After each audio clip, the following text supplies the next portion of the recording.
فدعائي وابتغي.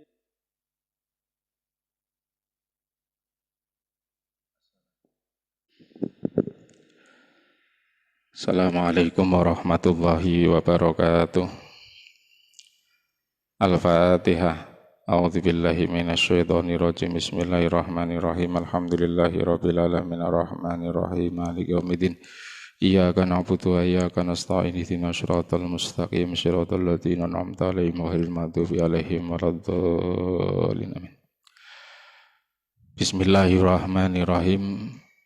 Alhamdulillahi rabbil alamin wassalatu wassalamu ala asyrafil anbiya'i wal mursalin sayyidina wa maulana Muhammadin wa ala alihi wa ashabihi ajma'in la haula wa la quwata illa billahil aliyyil azim amma ba'd. Alhamdulillah, pada kesempatan sore hari ini kita bisa berjumpa lagi dalam kajian rutin kitab Irsyadul Ibad yang diprakarasai oleh Ibnu IPPNU Ranting Kalisalak, Kecamatan Margasari. Mudah-mudahan pertemuan demi pertemuan itu akan menambah wawasan pemahaman agama kita dan akan bisa semakin meningkatkan istiqomah kita kepada Allah Subhanahu wa Ta'ala. Amin. Sholawat serta salam semoga senantiasa terlimpahkan, tersanjungkan kepada junjungan kita Nabi Agung, Nabi besar, Nabi Muhammad Sallallahu Alaihi Wasallam. Mudah-mudahan kita bisa mengikuti apa yang sudah diajarkan oleh beliau, sekalipun dipastikan tidak bisa sempurna, karena bagaimanapun ada hal-hal yang memang umatnya itu tidak bisa mengikuti sebagaimana yang dilaksanakan oleh Rasul. Ya, salah satu contoh itu sebagaimana yang disampaikan oleh Kanjeng Nabi sendiri, salah satu kutibat alayya walan tuktab alaikum.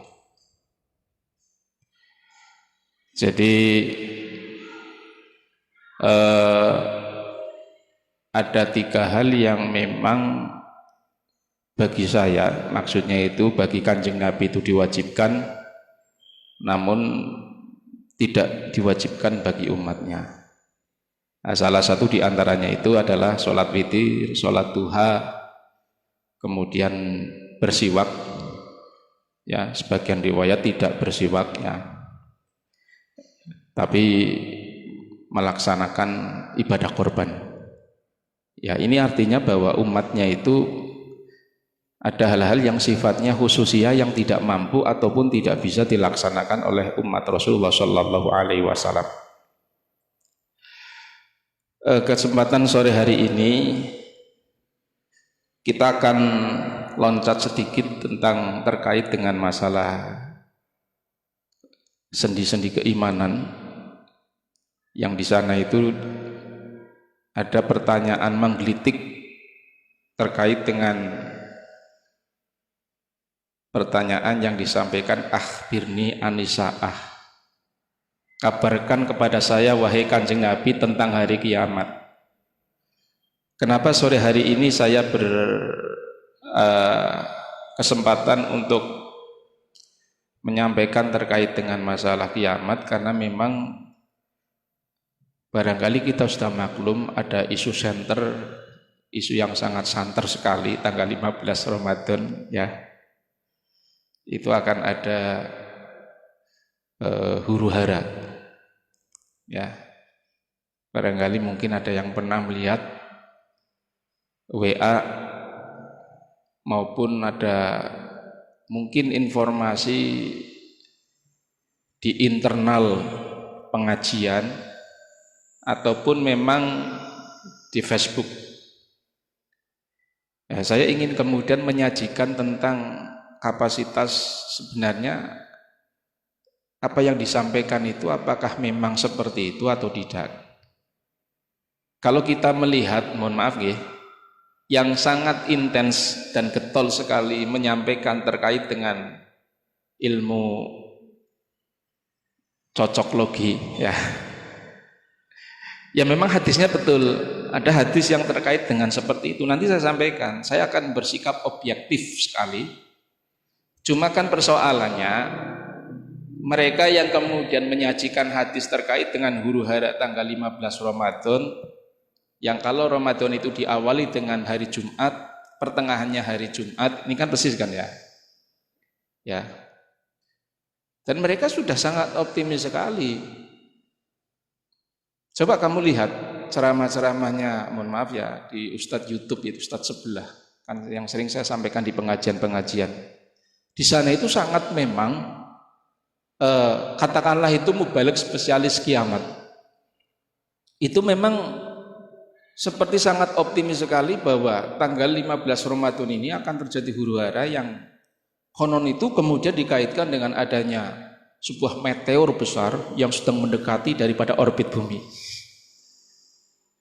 Yang sehingga ketika nanti pada tanggal 15 Ramadan akan terjadi benturan besar. Yang ini akan menimbulkan yang disebut dengan dukhon. Memang betul kalau di antara salah satu tanda kiamat itu akan ada asap.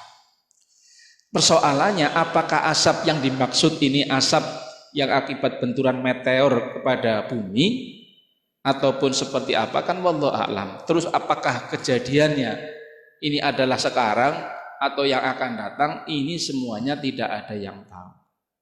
Jadi kenapa latar belakang saya membahas masalah hari kiamat ini sekarang, karena Jumat besok itu kalau menurut versi mereka berarti sudah ada meteor kan. Iya kan? Kejadiannya kalau versi mereka itu malam Jumatnya habis subuh. Nah, sementara pengajian kita habis asar. Nggak ada kesempatan saya membahas masalah tentang terkait dengan masalah hari kiamat. Jadi mereka itu sudah bisa memastikan. Hati-hati nanti tanggal 15 Ramadan setelah daripada waktu subuh akan ada kejadian huru hara. Saya punya kutipan hadisnya, tapi ini akan saya netralisir, akan saya sinkronkan, akan saya kemudian jelaskan dengan hadis-hadis yang lain. Artinya gini, kita tidak boleh kemudian mensikapi hadis kiamat itu, mohon maaf, menurut daripada logikanya peramal.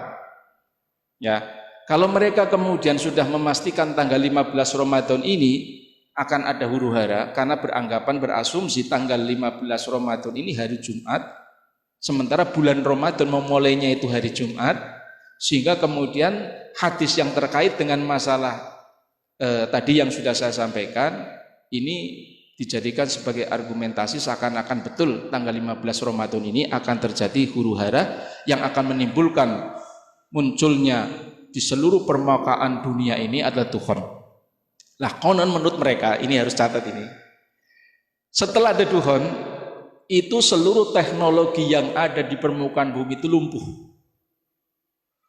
sehingga tidak ada yang namanya kemudian alat perang menggunakan daripada meriam, peluru kendali. Semuanya akan kembali sebagaimana zaman dahulu, alat perang itu cuma pedang.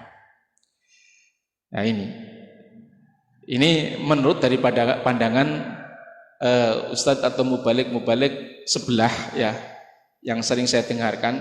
Dan ini ternyata di grup WA maupun Facebook itu begitu sangat luar biasa sekali. Ya, mereka yang kemudian percaya terhadap apa yang disampaikan, ya ini seakan-akan dunia ini tinggal menghitung hari. Ya, kalau saya nggak masalah, kasihan yang jomblo kan. Mas Alti, Mas Heki. Ini yang, mohon maaf, ini kenapa pembahasan sore hari ini kita ngeloncat terhadap masalah keimanan. Kan kita sebenarnya sendi rukun Islam masih belum rampung, untuk masalah hal terkait dengan rukun iman juga belum rampung ya, karena memang belum kita bahas. Kemarin baru masalah zakat. Zakat pun kemarin sudah saya jelaskan terkait dengan zakat fitrah dan problematikanya. Sebenarnya untuk kesempatan sore hari ini sebagaimana janji yang sudah saya sampaikan, ini ingin membahas terkait dengan masalah zakat yang bukan fitrah. Cuma karena saya melihat saya punya kewajiban khususnya kepada teman-teman majelis saya dan rekan-rekan Ibnu PPNU untuk bisa menetralisir suasana. Jangan sampai malah kita sebagai orang yang punya kiblat sendiri malah nanti mengeser ataupun menyebarluaskan informasi-informasi yang sumbernya itu bukan dari kalangan kita. Makanya ini perlu saya sampaikan. Jadi begini, memang terkait dengan masalah tadi yang saya sampaikan huru-hara pada saat waktu bulan Ramadan, betul ada hadisnya. Hadis ini diriwayatkan oleh Imam Tobroni, ya. Wa an Fairuz ad-Dailami qala Rasulullah sallallahu alaihi wasallam. Ini hadisnya, panjang hadisnya. Yakunu fi Ramadan sautun, ya. Jadi Rasulullah sallallahu alaihi wasallam memang pernah mengatakan, ya, yakunu fi Ramadan sautun, akan ada suara dahsyat di bulan Ramadan ini. Jadi saya lanjutkan hadisnya dulu. Qalu ya Rasulullah fi awali au fi awsatihi au fi akhiri bal fi nisfi Ramadan. Sahabat bertanya, suara dahsyat ini pada saat permulaan atau pertengahan atau akhir bulan Ramadan? Terus Rasulullah menjawab, qala bal fin nisfi min Ramadan.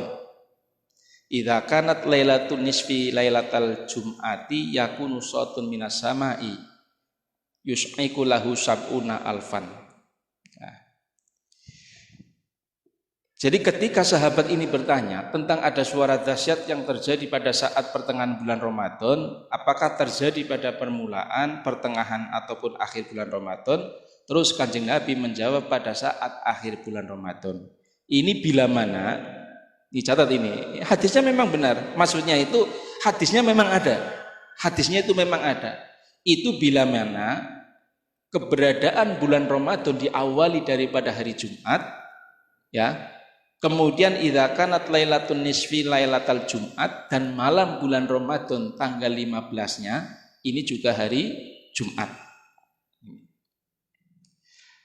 Nah, hadis ini yang kemudian dijadikan argumentasi secara membabi buta, ya, dengan kemasan-kemasan dan mengkait-kaitkan dengan keberadaan teknologi yang menurut mereka bahwa memang menurut badan antariksa, baik antariksa Amerika ataupun yang lain, ini memang saat ini, ya, sebenarnya ada meteor sedang mendekati orbit bumi, ya. Yang lucu, apakah kemudian kalau meteor sedang mendekati orbit bumi itu akhirnya dijadikan sebagai kemudian alasan bahwa akan kemudian menghantam? Kalau kemudian meteor itu mendekati orbit bumi itu sudah menjadi apa istilahnya, barangkali ritual peredaran daripada apa istilahnya benda angkasa itu sudah mafhum ini. Jadi yang perlu kemudian kita catat bahwasanya kalau masalah hari Jumat menjadi awal bulan Ramadan, betul. Yang kedua, nanti malam pertengahan bulan Ramadan tanggal 15 adalah hari Jumat, betul, ya. Terus dikaitkan, Rasulullah pernah menyampaikan apabila bulan Ramadan diawali adalah hari Jumat, kemudian malam pertengahannya tanggal 15 itu adalah malam Jumat, memang Rasulullah pernah menyampaikan akan ada suara dahsyat. Dan suara dahsyat itu terjadi pada saat persis pertengahan bulan Ramadan ataupun hari Jumat. Tadi sudah saya katakan, kalau menurut informasi daripada Ustadz sebelah itu kejadiannya nanti habis subuh. Makanya Mas Aldi dan Mas Vicky habis subuh jangan tidur. Nah ini. Nah ini yang kemudian menjadi apa istilahnya itu isu nasional ya, yang kemudian percaya ya sangat luar biasa, kalau yang menanggapi biasa-biasa juga biasa ya. Sehingga dalam hal ini kita punya kewajiban untuk menjelaskan secara ilmiah. Pertama begini, tanda kiamat ini sangat banyak sekali, sangat banyak sekali ya. Sekarang dari sekian banyak tanda kiamat, sebenarnya urutan yang pertama ya, karena memang di dalam hadis Rasulullah SAW ini perlu dicatat loh, ini tidak pernah dijelaskan secara pasti urutan-urutan terkait dengan masalah tanda kiamat. Walaupun Rasulullah SAW itu sudah pernah menyebutkan tentang masalah tanda kiamat seperti satu ini, memang di antara hadisnya itu menyebutkan munculnya kabut atau duhon, itu yang saya sebutkan. Kemudian kemunculan Dajjal, kemudian kemunculan daripada Ya'juj wa Ma'juj ya, makhluk yang identitasnya itu masih dipersengketakan oleh ulama apakah jenis manusia ataupun jenis binatang. Kemudian muncul daripada binatang melata, Dabatul Ardi. Kemudian munculnya Nabi Isa alaihissalam, gerhana di timur, gerhana di barat, kemudian api yang muncul dari dalam jurang, yang kemudian apa istilahnya, terbitnya matahari dari barat ya. Sekarang kita mencoba untuk bersikap objektif dalam hal masalah penjelasan secara ilmiah. Menurut daripada para ulama, tentunya ulama yang memang punya apa istilahnya kapasitas dalam bidang ilmu hadis, bahwasanya ini bahwasanya urutan tentang tanda-tanda kiamat kubro ini bukan diawali daripada munculnya Tuhan ya. Karena apa? Ini sebagaimana yang disampaikan oleh salah satu ulama hadis, bahwa ketentuan ini mohon dicatat, ini mohon dicatat, ini yang merupakan inti daripada penjelasan, bahwa hadis yang menjelaskan tentang apabila bulan Ramadan ini diawali hari Jumat, kemudian pertengahan bulan Ramadan ini juga malam Jumat, ini akan ada suara dahsyat ya, akan ada huru hara.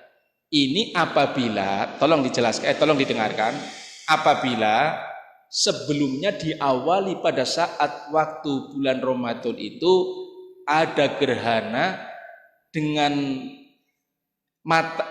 gerhana bulan sama, tetapi terjadi gerhana bukan berurutan. Di timur itu juga terjadi gerhana, di daerah timur, kemudian di daerah barat juga terjadi gerhana. Mestinya kalau kita mengikuti ilmu rotasi bumi, ya kan, sebagaimana kemudian Indonesia Mekah itu kan memang ada selisih waktunya, Nah sekarang kita tahu apakah bulan Ramadan ini kalau kemudian kita membahas secara objektif, adakah kejadian gerhana, ya, gerhana rembulan. Jadi betul masalah kemudian bulan Ramadan diawali hari Jumat, betul, tapi persoalannya ya, ini kan bukan tanda kiamat tersebut, bukan tanda yang berdiri sendiri, tetapi ini ada terkait dengan tanda-tanda yang lain, yaitu apabila pada saat waktu malam bulan Ramadan ataupun pada saat bulan Ramadan itu juga terjadi ada gerhana kembar. Tolong diingat, terjadi gerhana kembar. Maksudnya terjadi gerhana kembar itu, gerhana di daerah timur itu juga terjadi, kemudian gerhana di daerah barat juga terjadi. Artinya di ufuk timur, di ufuk barat. Ya, ini maksudnya lintas dunia. Ya, bukan kemudian Indonesia Timur, Indonesia Barat, bukan, tetapi adalah lintas dunia. Lah, kalau itu memang terjadi, ya, bahwa ternyata bulan Ramadan masuknya hari Jumat dan nanti juga pertengahan dari bulan Ramadan adalah malam Jumat dan diawali ada dua gerhana kembar, ya, Ini patut diwaspadai. Ini, jadi tolong teman-teman yang barangkali mendengarkan pengajian-kajian Irsyadul Ibad, ini bisa nanti menyampaikan kepada mungkin yang tidak ngaji, jangan panik, tidak usah kemudian berlebihan. Hadis yang dibacakan betul, karena memang itu hadis yang disampaikan atau dirawikan oleh Imam Ad-Dailami. Tapi persoalannya bahwa tanda kiamat itu sangat banyak sekali, sehingga kita perlu kemudian dalam kaitan mengenai masalah pembahasan ataupun kajian hadis, kita akan lebih aman bukan menafsiri versi kita, bukan memahami daripada menurut pemahaman kita, tetapi memahami menurut daripada pemahaman para ulama yang dalam hal ini ahli hadis. Lah, ternyata para ulama yang ahli hadis itu menyampaikan keberadaan nanti akan ada suara huru hara pada saat waktu nanti pertengahan bulan Ramadan, ketika Ramadan diawali hari Jumat, kemudian pertengahannya itu juga hari Jumat, ini apabila diawali ada gerhana kembar, yang di ujung dunia timur itu ada gerhana, kemudian yang di ujung dunia barat juga ada gerhana, dan ini terjadi sebelum daripada kejadian huru hara pada waktu tanggal 15 Ramadan. Dan alhamdulillah sampai tanggal ini, tanggal berapa ini? Ini hari ke-11 ya. Hari ke-12 ya. 11 atau 12 Ramadan ini. Ini alhamdulillah ini kita tidak menyaksikan sebagaimana yang disampaikan oleh para ulama-ulama ahli hadis ini. Artinya kita tetap waspada karena Rasulullah SAW itu pernah menyampaikan bahwa kalau tanda-tanda kiamat ya sejak dahulu sudah banyak. Ya, kalau istilahnya kiamat bukan semakin jauh, tapi kiamat itu semakin dekat. Ini salah satu yang disampaikan di dalam kitab Irsyadul Ibad ini. Ya, ini perlu kemudian kita garis bawahi karena memang kebetulan kajian di sini itu juga ada hal yang terkait dengan masalah tanda kiamat. Fa akhbirni anisa'ah. Ai an zamani wujudi yaumil qiyamah qala al mas'ul anha bi a'lama minas sa'il qala fa akhbirni an imaratiha. Ini kebetulan dalam kitab Irsyadul Ibad itu juga dijelaskan.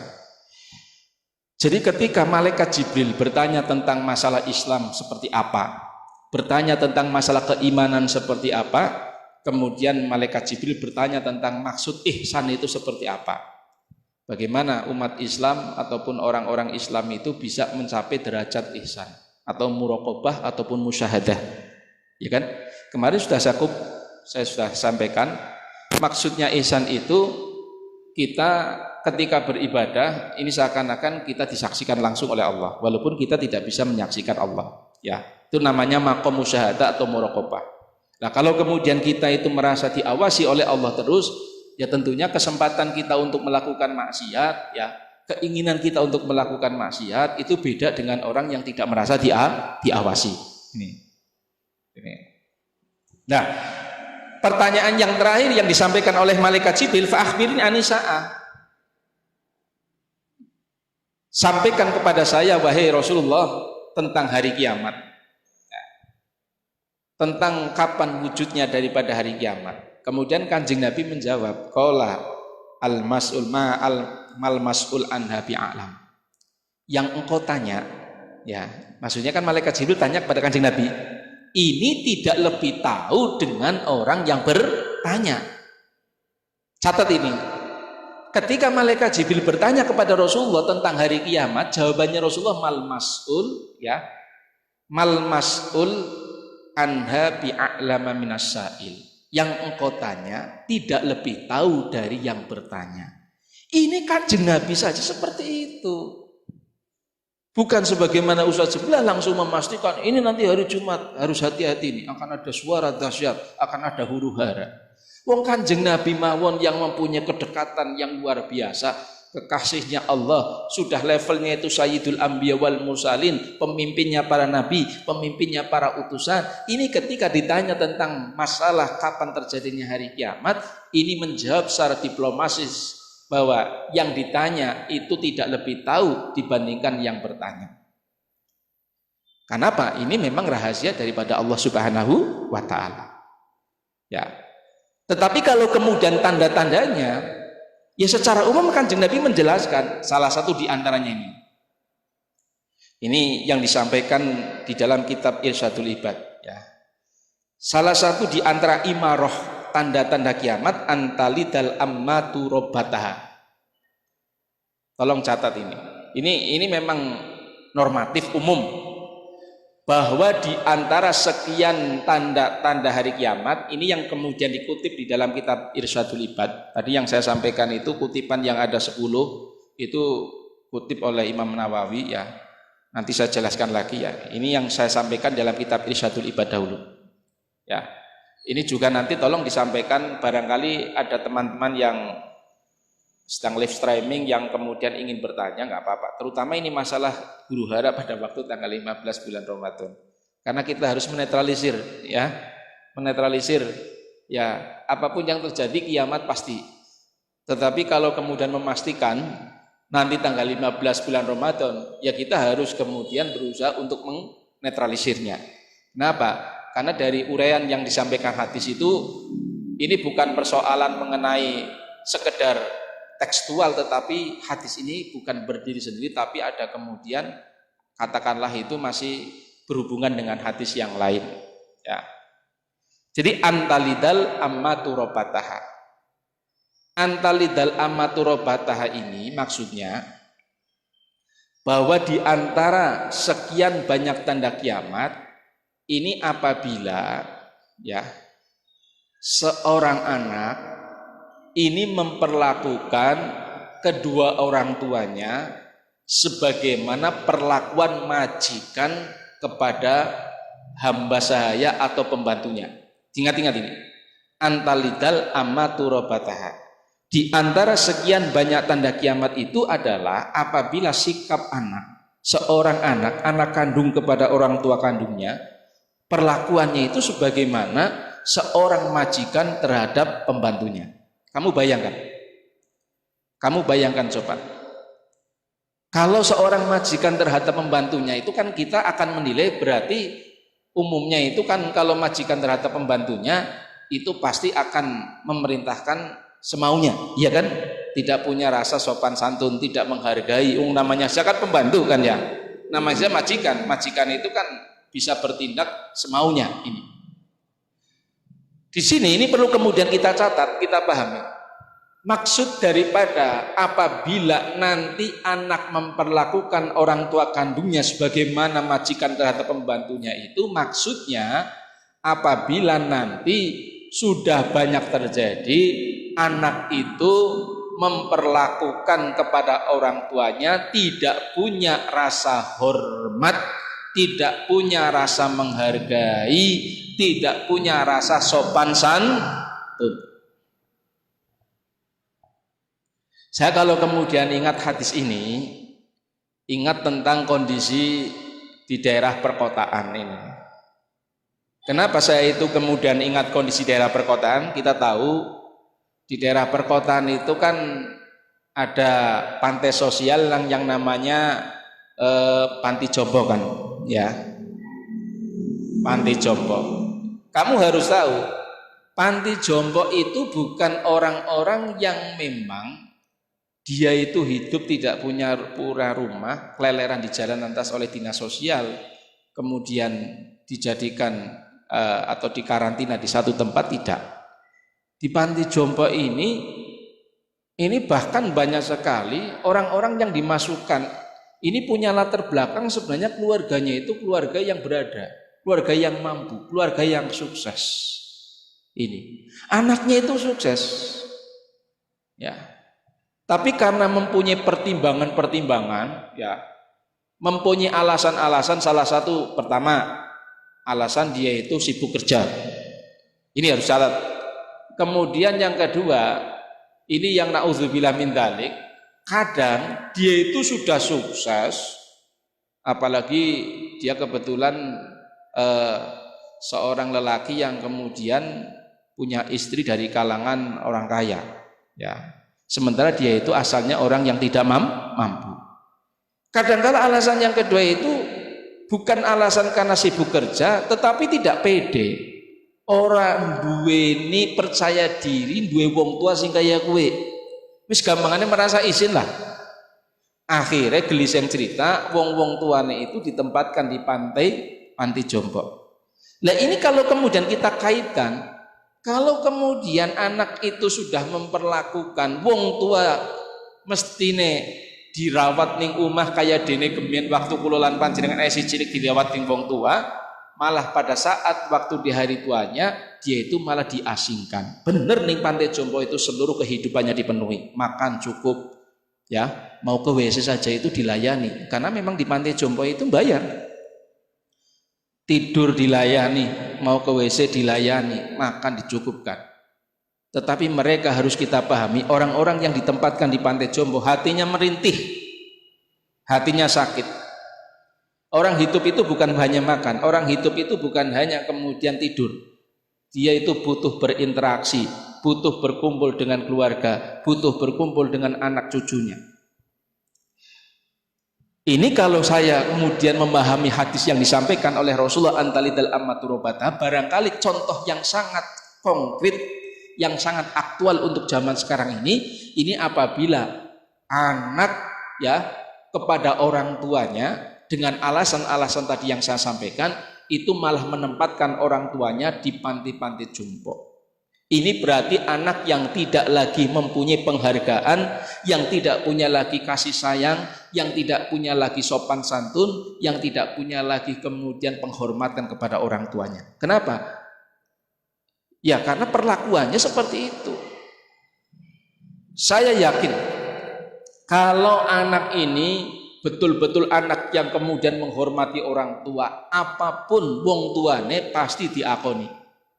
Ingat, barangkali sering saya sampaikan tentang kisah seorang yang biasa-biasa saja, ya, yang tapi sangat masyhur di kalangan malaikat, yang apa istilahnya di kalangan orang-orang di lingkungan itu bukan siapa-siapa, karena memang bukan siapa-siapa betul, ya.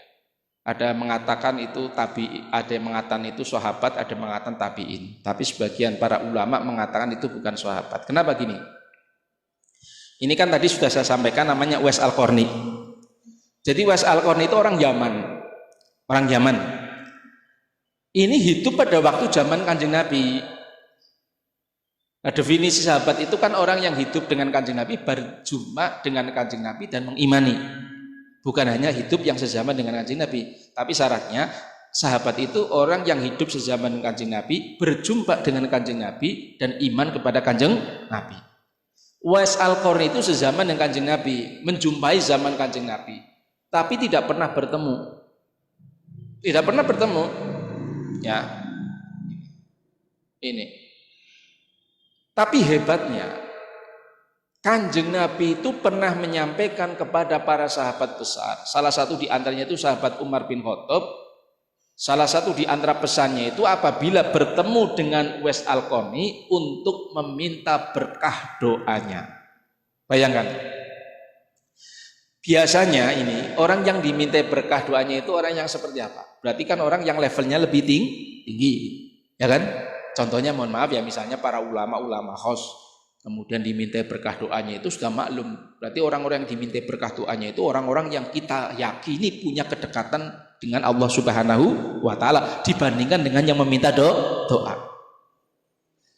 Padahal kita tahu kenapa Rasulullah sampai kemudian memberikan pesan kepada Sayyidina Umar salah satunya untuk minta berkah kepada seorang yang tidak dikenal sama sekali, namanya Uwais Al-Qarni. Kita semuanya mafhum Sayyidina Umar itu termasuk daripada orang yang dijamin masuk surga. Ya. Bahkan hebatnya Sayyidina Umar, ini salah satu sahabat yang masuk surganya itu karena langsung didoakan oleh Kanjeng Nabi. Wis pokoknya lakal-lakal. Ya. Sayyidina Umar itu sahabat yang satu-satunya masuk Islam loh, itu langsung didoakan oleh Kanjeng Nabi. Ya. Kan sebenarnya ada dua, tapi yang diijabahi oleh Allah Subhanahu wa Ta'ala, ya, sebelum Sayyidina Umar kemudian masuk Islam itu didoakan langsung oleh Kanjeng Nabi. Ini kan orang yang teristimewa sekali. Ya. sehingga Sayyidina Umar ini termasuk di antara kategori ataupun golongan as-sabiqun awwalun, dan orang-orang yang kemudian oleh Rasulullah termasuk sahabat yang dijamin masuk surga. Tetapi kenapa wong sing dijamin mlebu surga itu esi dinen pesen kon njaluk berkah donga karo wong sing ora dikenal sama sekali, namanya Uwais Al-Qarni. Tur wonge adoh wong Yaman. Jarak Madinah dengan Yaman itu hampir 1000 kilometer. Kalau nggak percaya pakai Google Map masih gampang. Kalau kita kan di sini jaraknya ya itu 8 ribuan. Kalau kali salak sampai ke Mekah Madinahan ya ke Arab Saudi itu 8 ribuan. Ya kalau nggak percaya Google Map sekarang. Nah. Tapi itu benar 8 ribuan. Kita itu yang hidup di sini dengan sampai sana itu 8 ribuan. Ya. Yang akhirnya begini. Ini kan otomatis Sayyidina Umar itu kan mempunyai rasa penasaran yang luar biasa. Ya. Kenapa Rasulullah itu berpesan untuk meminta berkah doa dari seorang yang namanya Uwais Al-Qarni? Ya, ternyata rahasianya ini kan Uwais Al-Qarni walaupun orang yang biasa-biasa saja, ini karena sangat menghormati, sangat kemudian takzim kepada ibunya, menjadi orang yang luar biasa.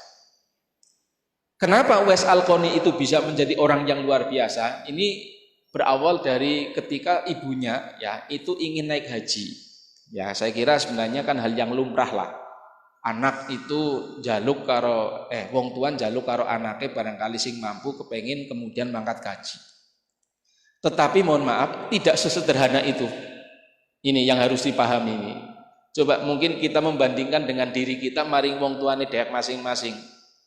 Jadi suatu saat ibunya Uwais Al-Qarni itu kepengin naik haji. Persoalannya, ini persoalannya. Ya. Ibunya Uwais Al-Qarni itu ternyata lumpuh. Tapi apa jawaban Uwais Al-Qarni ketika ada permintaan dari ibunya? Beliau tidak pernah membantah atau kemudian beralasan atau kemudian mencari-cari alasan, langsung mengatakan iya Bu, siap. Mungkin cara bahasa Indonesia singkatnya. Sejak itu kemudian Uwais Al-Qarni tanpa diketahui itu diam-diam membeli daripada seekor sapi yang masih kecil. Ya, lucunya sapi yang masih kecil itu setiap hari beliau itu kemudian mendaki satu bukit. Bukan sapinya dituntun tidak, tetapi sambil mendaki bukit ini sapinya itu dipanggul, cara bahasa wong Tegal. Itu bukan 1-2 hari, 1 minggu, 2 minggu, tapi berbulan-bulan. Sehingga tampak sapi kecil itu menjadi sapi yang cukup dewasa, ya, cukup besar. Tetapi persoalannya ya, apa yang dilakukan oleh Uwais Al-Qarni itu menjadi sebuah peristiwa yang menggegerkan di kalangan masyarakat. Lah iya, masa sapi dipangguli setiap esok kayak wong ora duwe penggawean ya. Dianggapnya Uwais Al-Qarni kuwi mohon maaf sekali, Uwais Al-Qarni itu wis ora waras. Lah iya, coba ningali salah misalnya wong gendong sapi, gendong wedhus kuwi mungkin geger loh. Kalau misalnya gendongnya sepisan mungkin pan disembelih. Itu setiap hari. Setiap hari.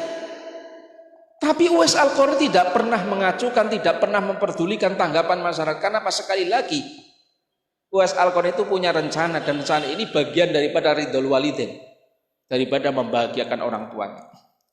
Ternyata setelah kemudian mendekati musim haji, ya setelah Syawal, Uwais Al-Qarni itu kemudian berpamitan kepada keluarganya meminta maaf. Ya ini. Jadi aslinya ketika upacara tasyakuran pemberangkatan haji itu sebenarnya intinya itu adalah meminta maaf kepada kalangan keluarga, kemudian tetangga. Karena jangan sampai kemudian kita naik haji itu masih menyisakan persoalan yang menyangkut dengan masalah hakul adami. Jadi Uwais Al-Qarni itu kemudian pada waktu mendekati musim haji, sowan ataupun bersilaturahim kepada tetangga-tetangganya sambil minta maaf dan menjelaskan bahwa maksud setiap hari dia itu lantas memanggul sapi kecil sampai sapinya itu hampir dewasa, itu dalam rangka persiapan naik haji. Ya.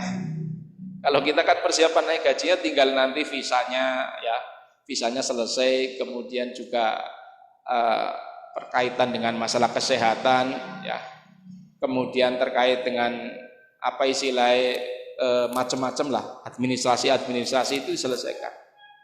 Lah ternyata akhirnya Uwais Al-Qarni menyampaikan bahwa kalau saya setiap hari kemudian memanggul sapi kecil sampai sapi itu hampir dewasa, ini karena sebagai persiapan saya naik haji kepada ibunya. Karena insya Allah tahun ini saya akan naik haji dengan ibunya. Sekalipun ibu saya lumpuh, maka saya sudah siap untuk memanggul ibu saya yang jaraknya itu hampir 1000 kilo dari Yaman sampai ke Mekah. Coba bayangkan.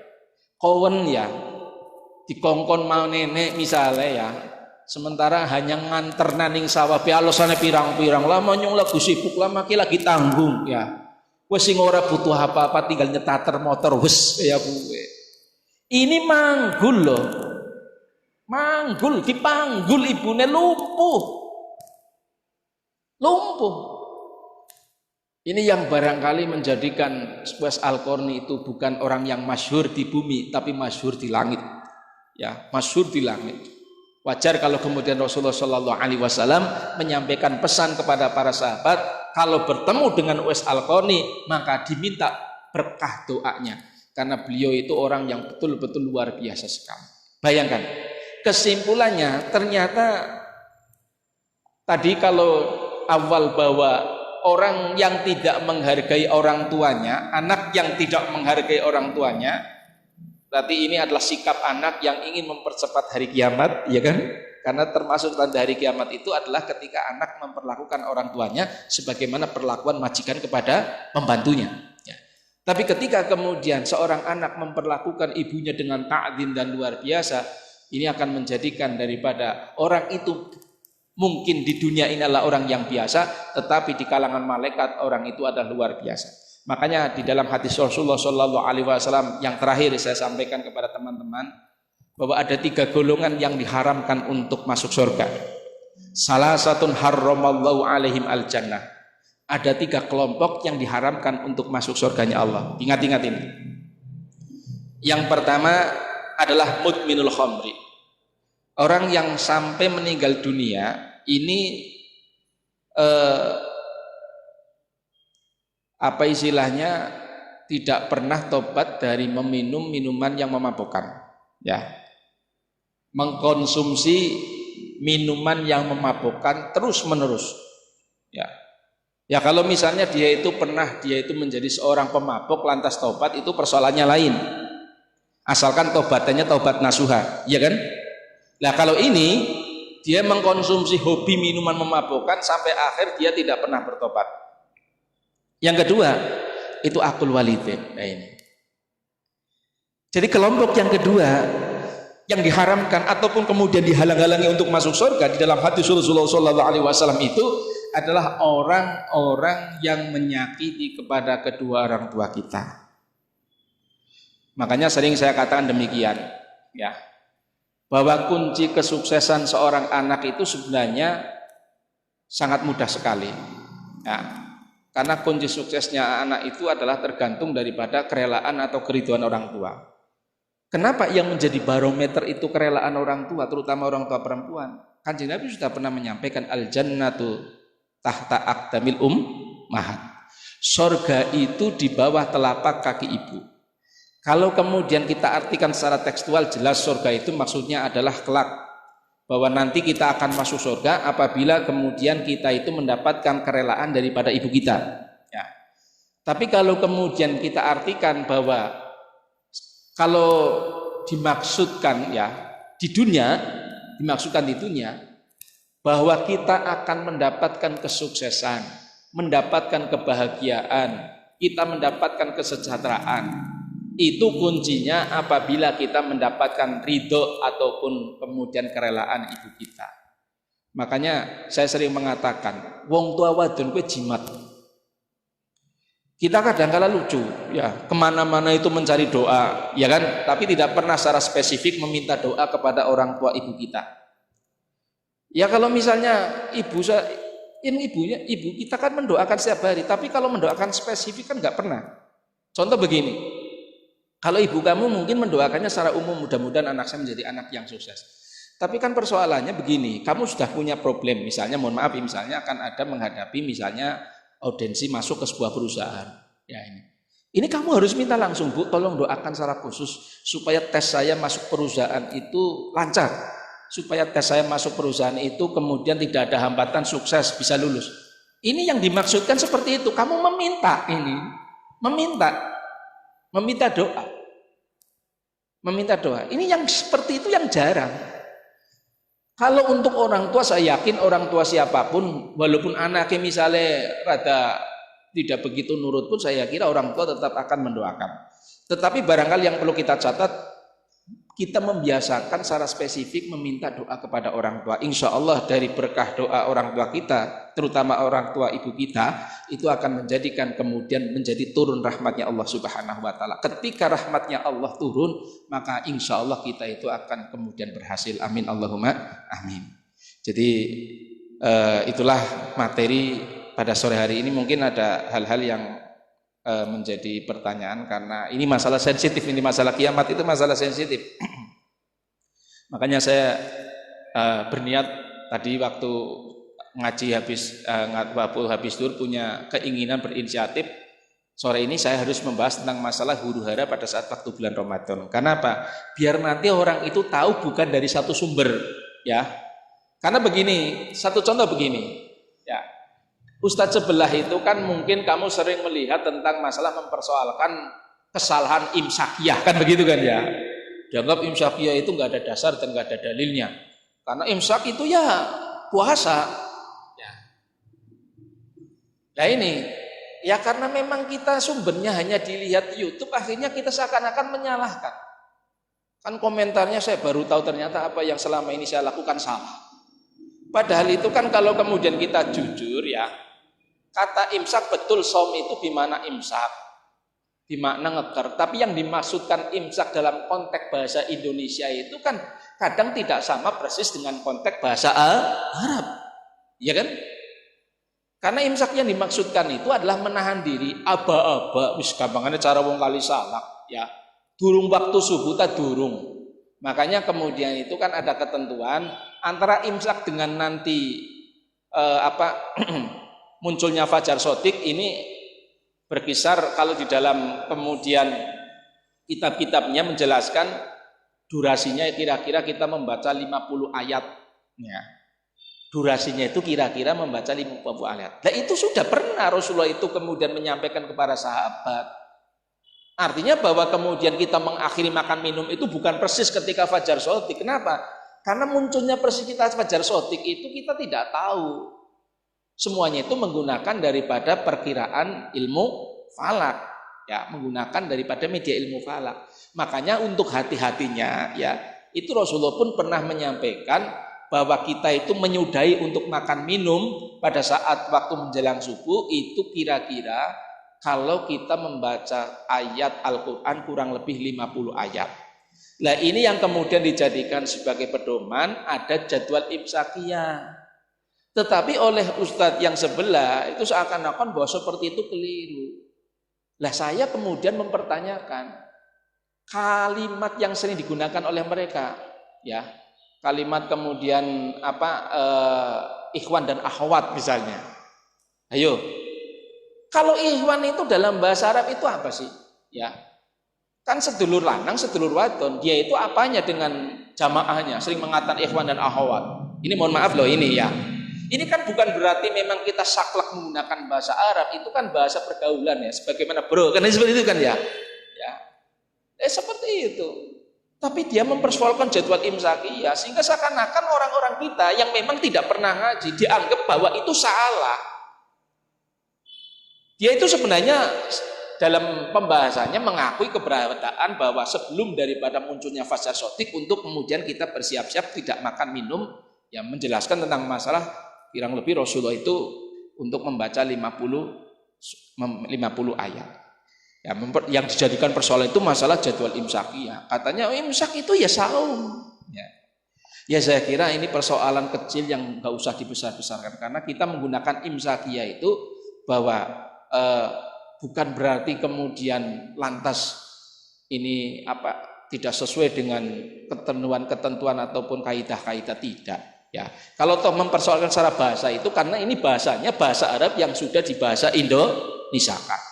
Makanya tadi yang sering saya katakan ya, kalimat mahram saja ini kan sering dijadikan muhrim. Ayo ya, kalimat silaturahim dijadikan seringnya silaturahmi dalam bahasa Indonesianya, ya kan? Ya kalau mungkin kita bahasa memang tidak tepat, ya, tapi mungkin wong maksud kita ya paham, kan yang bohong ya. Maksud kita paham, mahram ya, muhrim. Kalau muhrim itu orang yang sedang di Mekah, sedang melakukan ibadah umroh, ya ibadah haji yang sedang melakukan pakaian ihram. Ya, kalau mahram itu berarti orang yang tidak boleh dinikah. Ya. Contoh daripada ibu, adik perempuan, kemudian ponakan itu mahram. Ya, yang ketika kemudian kita bersentuhan itu tidak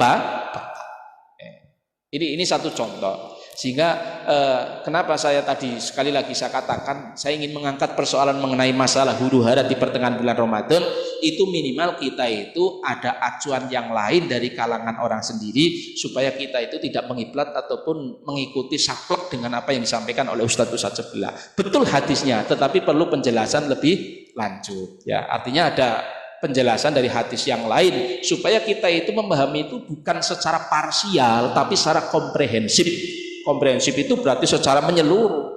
Nah, makanya tadi kesimpulannya kalau hadis tentang apabila waktu bulan Ramadan diawali hari Jumat, kemudian pertengahan malam Ramadan tanggal 15 hari Jumat itu akan ada huru-hara, suara yang dahsyat, itu betul, tetapi disyaratkan itu apabila diawali daripada ada gerhana kembar yang terjadi pada saat waktu bulan Ramadan. Barangkali kalau itu terjadi kita patut waspada. Tapi alhamdulillah ya, kita melihat langit juga tidak pernah ada gerhana sampai menjelang pertengahan bulan Ramadan. Mudah-mudahan ya tidak, sehingga kita tidak ada alasan untuk panik untuk mensikapi secara berlebihan. Kita meyakini keterangan dan isi hadis-hadis betul, tetapi yang perlu kemudian kita tolak, perlu kita kemudian kita kritisi, ya kita kritisi saja, itu memastikan tanggal 15 bulan Ramadan ini akan terjadi huru-hara, suara yang dahsyat yang kemudian dikaitkan dengan adanya meteor yang sedang mendekati orbit bumi yang akan menabrak bumi. Ya kalau saya nggak masalah, tapi sekali lagi kasihan kamu yang masih jomblo-jomblo. Mungkin ada waktu 5 menit untuk barangkali ada pertanyaan, ya. Kalau tidak ya nggak masalah ya. Gak ada. Ya alhamdulillah. Ya sekalipun ya kita masih baru hal terkait dengan ngaji online seperti ini ya, makanya kita masih belajar, baik saya maupun krunya juga mungkin sama-sama ya. Tapi ini bagi saya terobosan yang luar biasa lah. Ini menjadi salah satu di antara solusi bagi teman-teman yang kebetulan ini apa istilahnya tidak pulang, ataupun suatu saat juga menjadi setelah bulan Ramadan barangkali untuk komunikasi yang sifatnya itu konsultasi masalah hukum ya, konsultasi interaktif ya. Misalnya ingin membahas apa, kemudian misalnya apa, katakanlah bahas masalah nikah misalnya ya. Misalnya ini bahas masalah nikah ini kan. Bagi yang sudah daftar nikah itu kan sekarang bingung kan ya, ini nikahnya bagaimana, wong pendaftaran kan ditutup ya, sementara sampai nanti habis awal kan belum ada kejelasan kan ya gue ya. Nah, itu sebenarnya masih bisa kita upayakan, bukan waktu bulan Ramadan saja, tapi juga bisa kita manfaatkan untuk kegiatan-kegiatan yang selain Ramadan. Tapi ini sudah terobosan sangat luar biasa sekali. Walaupun pertemuannya 1 minggu 2 kali nggak masalah lah, itu sudah bagus sekali bagi saya. Mohon maaf atas segala kesalahan ya.